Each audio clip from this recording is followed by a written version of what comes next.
Reporting. And another big problem in schools is bullying, of course. 1 in 4 children are on the receiving end. Well, tonight, a worrying case where the victim is just 7 years old. As Josh Fazulin reports, the boy is lucky he didn't end up deaf. You're angry, you want to kill someone. That's definitely assault.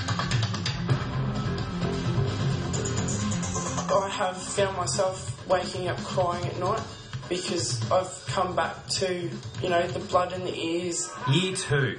It's that grade when kids are still learning how to write, how to spell, how to add up.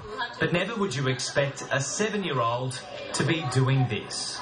They shoved that paper in my son's ears with this stick.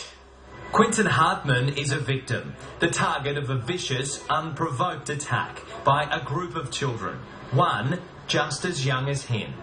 He said 5 kids held him down, which are older than him, while the bully put his foot on his forehead, placed the paper in, used a stick to push it in further. A sickening schoolyard game of catch and stick. I was furious. I still am furious. You'd expect that from, a gang or something, but up here in a 7-year-old in a primary school, for Christ's sake. The bully had jammed both of Quinton's ears full of paper. It was lodged so deep, Mum Tanya had to rush him to Townsville Hospital's emergency department. When they took it out, it scratched his ear, and that's when he started bleeding out of the ear. So blood was coming out of his ears? Blood was coming out of his ears. And that's when I had to leave the room because I was scared. While at hospital, Tanya uses her mobile phone to keep young Quinton distracted, afraid the blood might traumatise him. Please, you're recording us now. Say hello. Hello. Any foreign body that's pushed into the ear canal has the potential, obviously, to damage the eardrum, to disrupt the whole middle ear, and can result in terrible infection, but can also result in permanent damage, causing permanent deafness. Dr Mason Stevenson is the Queensland president of the Australian Medical Association. He says Quinton's lucky he isn't deaf. It's a matter of only an inch or a few centimetres, and damage can be caused, and that can be permanent damage to the drum and to the whole middle ear. It's not only ear damage doctors are more frequently tending to from children being bullied, but other vital organs, like eyes. We never want to see a child lose their sight. That would also be a disaster.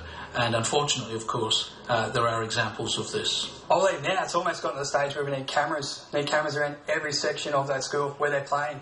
Almost need security guards to patrol there. Vincent Primary did investigate the bullying attack, but told Quinton's parents no action could be taken, simply because none of the perpetrators would confess.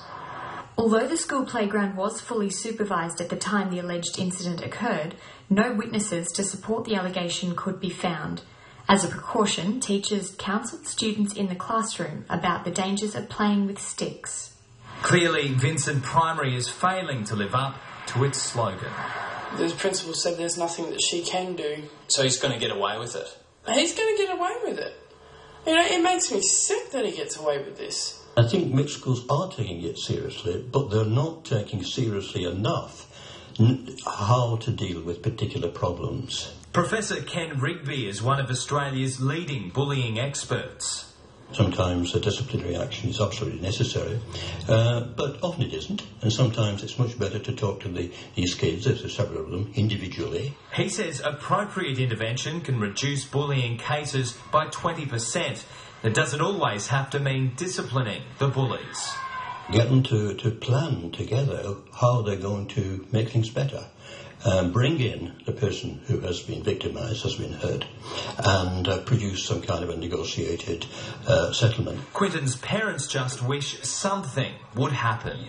A child that young, he definitely needs something to happen to him, for sure, whether it is something with the Education Queensland, because bullying needs to be stopped now in schools. And Quinton's parents have since cancelled their son's enrolment at Vincent Primary School.